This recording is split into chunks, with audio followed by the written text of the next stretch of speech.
Al-Qa'idah As-Sadisah wal-Ishrun. Yang kaidah yang ke-26. Nah, ini insya Allah lebih mudah, gampang dipahami, dan contohnya pun enak. Apa itu kaidahnya? Al-fadilah al-muta'alliqatu bi dzatil ibadati aula bil mura'ati minal muta'alliqah bi zamaniha au makaniha. Keutamaan yang berkaitan dengan inti ibadah lebih utama diperhatikan dibandingkan dengan fadilah yang berkaitan dengan waktu atau tempat ibadah. Saya ulang. Fadilah, keutamaan yang berkaitan dengan inti ibadah lebih utama kita perhatikan, kita prioritaskan dibandingkan fadilah yang berkaitan dengan sesuatu di luar ibadah seperti waktu ibadah atau tempat ibadah. Maksudnya apa? Ma'na al-qa'idah annahu idza daral amru baina mura'ati dzatil ibadah au mura'ati makaniha au zamaniha fa mura'atu nafsil ibadati aula lianna ma ta'allaqa bi dzati syai'i aula mimma ta'allaqa bi amrin kharijin anhu. Jadi kalau ada dua fadilah ini, sama-sama fadilah, sama-sama memiliki keutamaan, ada dua keutamaan. Kita bingung ini, mana yang mau kita dahulukan? Keutamaan yang A apa yang B? Nah, bingung kita. Maka di sini beliau katakan, kalau ada dua keutamaan, yang satu keutamaannya itu berkaitan dengan inti ibadah, lalu keutamaan yang kedua berkaitan dengan hal yang di luar ibadah. Misalnya seperti berkaitan dengan tempat ibadah atau berkaitan dengan waktu ibadah, bukan ke intinya. Ya, jadi bedakan dengan yang pertama. Kalau pertama ini fadilahnya, keutamaannya berkaitan dengan inti ibadah, yang kedua berkaitan dengan waktu ibadah atau tempat ibadah atau waktu ibadah. Maka kata beliau, mendahulukan atau memprioritaskan fadilah, keutamaan yang berkaitan dengan inti ibadah lebih utama. Karena apa yang berkaitan dengan intinya sesuatu itu lebih utama daripada yang berkaitan dengan hal-hal yang di luar sesuatu tersebut. Dalil kaidahnya apa? Qala sallallahu alaihi wasallam, idza quddimal 'asha fabda'u bihi qabla an tusallu salatal maghrib. Ini, jika sudah dihidangkan atau sudah disediakan makan malam, asya, lesa isya, kalau isya itu salat ya. Kalau sudah dihidangkan makan malam, sudah disediakan makanan, maka mana yang kita dahulukan? Makan dulu apa salat dulu? Maka kita tahu ya, kalau memang perut kita sedang lapar, kalau kita bawa sholat dalam keadaan lapar, nggak khusyuk sholatnya. Yang ada lagi sholat mikirin makanan. Karena mikirin makanan, sholatnya nggak khusyuk, bahkan mungkin sholatnya terburu-buru. Karena pengen cepet-cepet makan, kan begitu. Maka kata Nabi, fabda'u bihi ay bil asya. Makan dulu, baru sholat. Gitu. Qabla an tusallu sholatal isya, sholatal maghrib. Atau dalam hadis lain, idza la salata bi hadrati ta'am wala huwa yudafi'ul akhbathan, kan gitu. Tidak ada salat ketika sudah ada makanan. Baik makanannya sudah terhidang atau makanannya akan tiba sekitar 2 menit lagi misalnya. Bentar lagi nyampe makanannya. Maka itu termasuk namanya sudah terhidang makanan. Karena 2 menit kan nggak lama. Sholat itu minimal butuh sekitar 4-5 menit. Lalu apa wajhul istidlalnya? Dari hadis Nabi itu. Anna fi taqdimil asya mura'atan li fadilatin tata'allaqu bi dzatil ibadah. Karena perintah Nabi untuk kita mendahulukan makan malam itu bentuk kita mura'atun, memprioritaskan fadilah yang berkaitan dengan inti ibadah. Wahya hudurul qalbi wa khusyu'un fi shalah.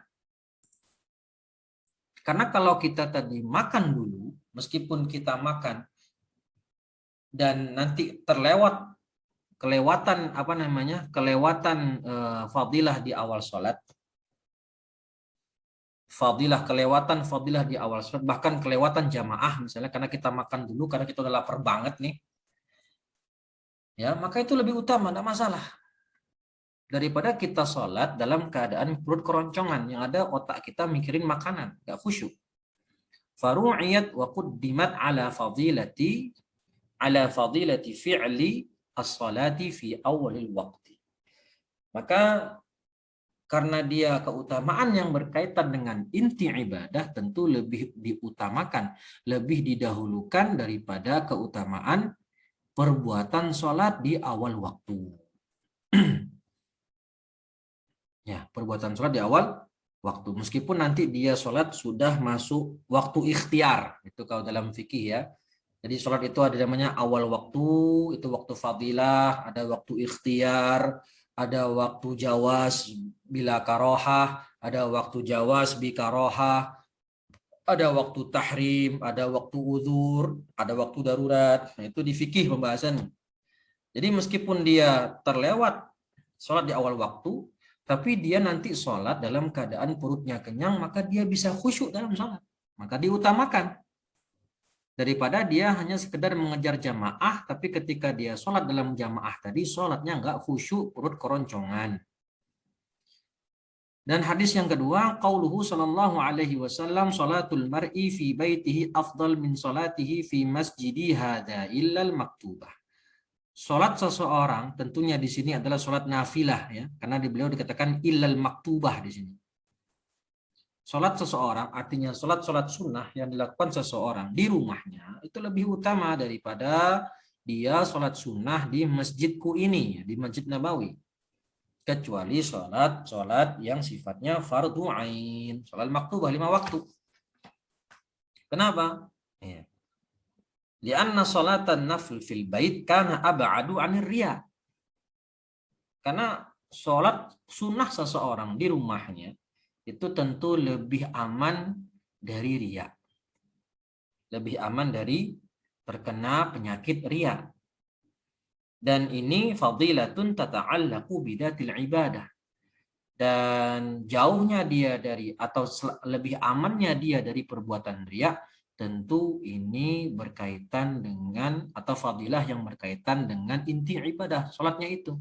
Jadi sholatnya itu ketika di rumah sendirian di kamar tentu lebih aman dari riya dibandingkan dia sholat sunnah di masjid disaksikan oleh orang banyak.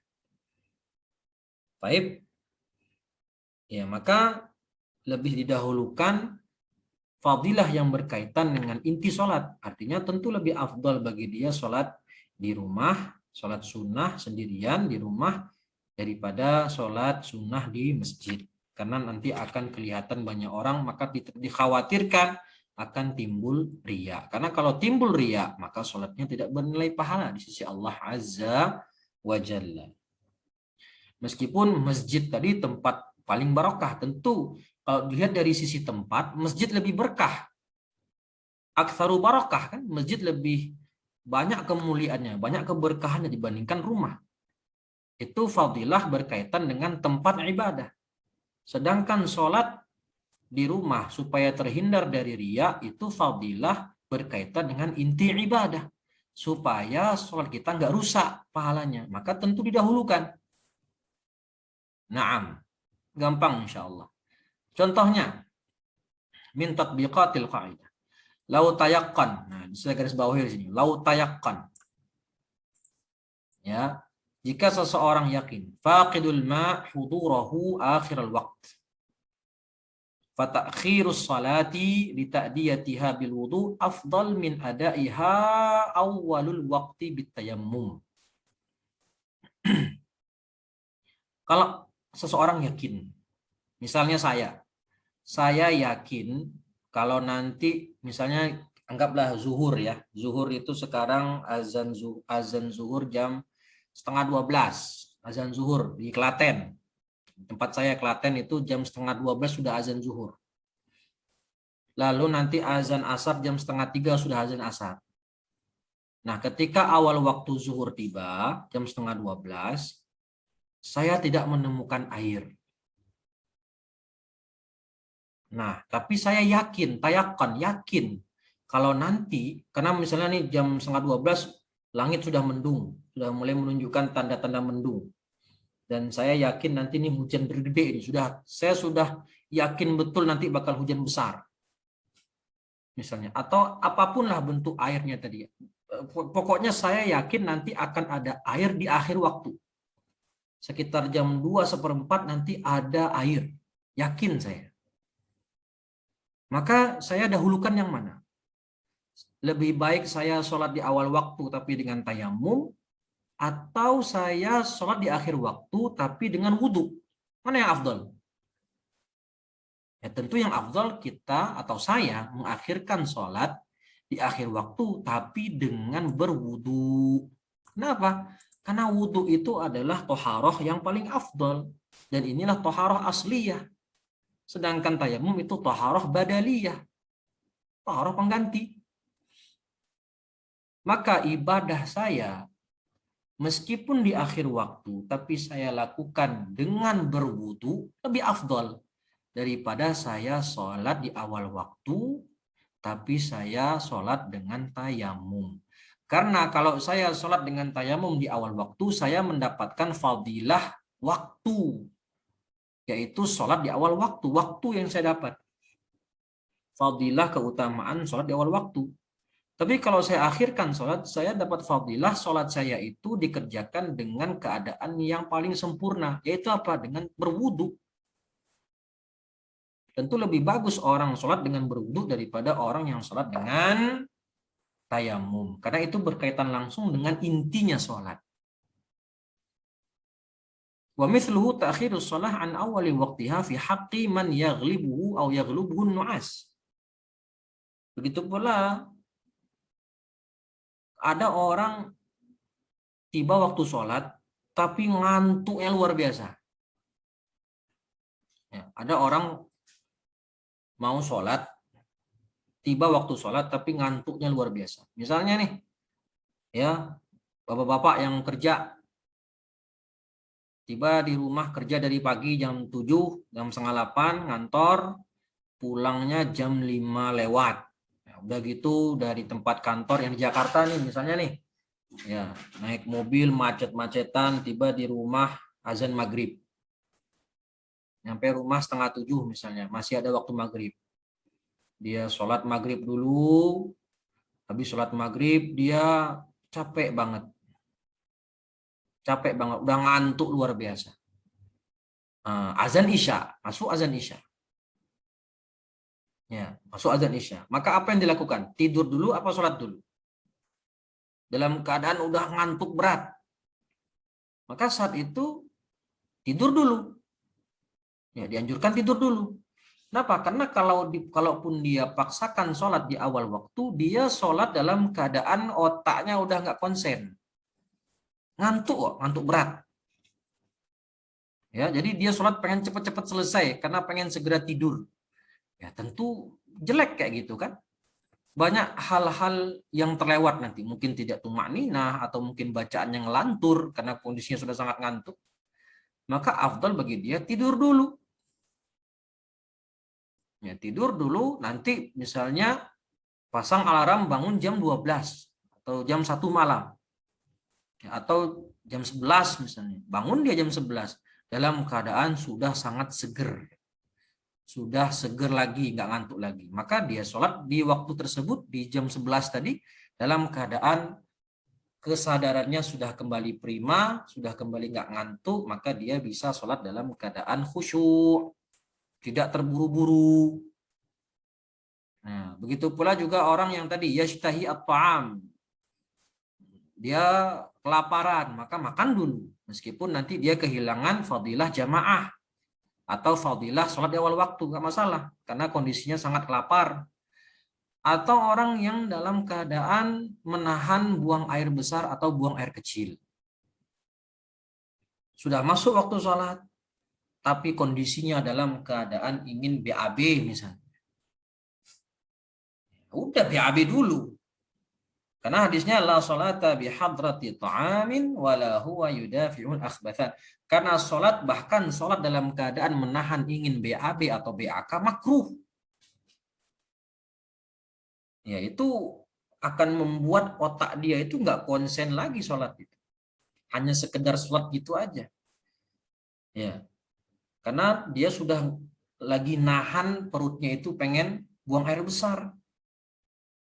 Maka afdolnya dia buang air besar dulu, buang hajat dulu, tunaikan hajatnya, selesai, meskipun nanti pas balik ke masjid udah bubar orang, selesai jamaah, mafi muskilah. Ya, azan nih, wah dia pengen buang air besar dulu. Oh lama pula buang air besarnya, karena mungkin habis makan banyak misalnya. Habis selesai dia buang air besar ke masjid, orang sudah selesai sholat jamaah. Lah iskal, sholat dia. Tidak masalah. Daripada tadi dia maksakan diri untuk berjamaah tapi dalam keadaan menahan perutnya ingin buang air besar. Nah, itu muskilah. Aw satahsulu lahu jamaah mura'atan lidzatil ibadah ala fi'liha fi awalil waqti. Nah, 2. As-salatu jama'atan fil baiti afdal minas salati munfaridan fil masjid. Nah, salat berjamaah di rumah itu lebih mulia, bukan lebih mulia, lebih afdal dibandingkan sholat sendirian tapi di masjid. Ya, kenapa? Karena dengan sholat berjamaah di rumah, dia dapat fadilah jamaah, dapat fadilah inti sholat, yaitu sholatnya itu dinilai pahala tuh 27 kali lipat kan gitu. Daripada dia sholat sendirian di masjid, meskipun masjid secara barokah lebih barokah daripada rumah, tapi dia hanya sholat sendirian. Ya, maka afdolnya dia sholat jamaah sendirian di rumah. Tapi kalau dikatakan sholat berjamaah di masjid lebih afdol daripada sholat sendirian di rumah, ya itu jelas. Itu jelas ya, nggak usah ditanya lagi. Baik, ya, mura'atan lil jamaah ala syarafil makan, mendahulukan jamaah, keutamaan jamaah, karena ini berkaitan dengan intinya sholat, daripada mendahulukan jamaah daripada keutamaan tempat. Baik, 3. Al-infaq ala fuqara'il muslimin alladzina ya'muruna al-masajida bit-ta'at aula minal mubahati wal mughalah fi bina'il masajid. Idh al-ihtimamu bil musalli muqaddamun bila syakkin 'ala al-ihtimami bi mawdi'is shalah. Nah, ini pesan penting untuk para donatur atau untuk para pengurus masjid. Memberikan infak sedekah kepada orang fakir miskin dari kalangan orang-orang beriman, yang mana mereka itu juga orang yang suka memakmurkan masjid dengan ketaatan, itu lebih diutamakan, lebih didahulukan daripada bermegah-megahan dalam membangun masjid. Karena perhatian kita untuk orang yang sholat bil musalli, pelaku ibadah, itu lebih didahulukan dibandingkan perhatian kita dengan tempat ibadah. Ya, maka di sini pesan buat kita semua, khususnya secara umum buat kita semua dan secara khusus untuk ya para pengurus masjid atau para donatur. Jangan sampai uang infak yang diberikan oleh para donatur tadi, uang kas masjid dari para muhsinin, itu mayoritas dipakai untuk membangun masjid saja. Bahkan semuanya habis untuk bangun masjid. Sebagian besarnya habis untuk bermegah-megahan dalam bangun masjid. Kasih menara ini, kasih lampu ini, beli marmer yang mahal-mahal. Pada faktanya sekarang banyak masjid yang besar-besar begitu jamaahnya sedikit. Bahkan mungkin hal-hal yang nggak penting dibangun untuk bermegah-megahan. Sedangkan di sekitarnya banyak fakir miskin yang kelaparan, dan mereka itu adalah orang beriman juga. Dan mereka itu ikut andil dalam memakmurkan masjid. Jadi kalau bangun masjid penting, bangun masjid itu penting. harus. Tapi kalau sampai gara-gara membangun masjid itu sampai menelantarkan hak-hak fakir miskin yang mereka berhak dapat bantuan dari kita, maka ini tentu keliru. Makanya kalau bisa yaitu diutamakan dulu isi perut-perut mereka yang kosong itu. Jangan lupakan mereka. Jangan sampai fokusnya hanya di bangun masjid, bangun masjid, bangun masjid. Tetapi hak-hak fakir miskin yang ada di sekitar itu terlewati. Sehingga mereka akhirnya nggak mau nyuri uang infak, atau bahkan minta-minta di jalanan. Ya, ini kan tentu tidak afdal, tidak bagus. Ya, tidak bagus. Taib. Keempat, lau kana syakhsu bisababi hirsihi 'ala sholati fi shaffil awwal yadhhabu khushu'uhu li zihamin wa nahwih fa salatuhu fi shaffi tsani mura'atan lil khusyu' wa hudurul qalbi afdal. Nah ini, kalau ada orang dia itu sangat semangat untuk sholat di shaf pertama, tapi dia nanti keadaannya di shaf pertama itu sholat dalam keadaan sempit-sempitan. Ya, sangat padat.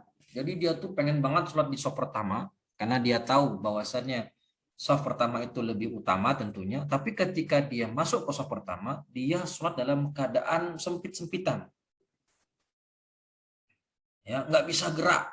Pokoknya mepet betul. Nah, ini kan menghilangkan kekhusyuan. Ya, menghilangkan kekhusyuan. Daripada engkau sibuk mencari keutamaan shaf pertama yang itu berkaitan dengan tempat ibadah, kenapa enggak engkau sholat saja di shaf kedua tapi dalam keadaan engkau lapang, tidak sepit-sepitan sebagaimana di shaf pertama. Karena dengan engkau sholat di shaf kedua, meskipun di shaf kedua tapi engkau sholatnya dalam keadaan nyaman, tidak sepit-sempitan kayak pertama tadi, maka tentu lebih afdol karena ini berkaitan langsung dengan kekhusyuan dalam inti ibadah sholatmu itu. Daripada hanya semangat untuk mengejar shaf pertama tapi ujung-ujungnya sempit-sempitan dan hilang kekhusyuan. Naam. Ya, lalu ada tadribat wadhih alaqa hadhil qa'idah bi kauni sholatin nafilah fil baiti afdal min fi'liha fil masjid. Nanti sudah kita jelaskan ya.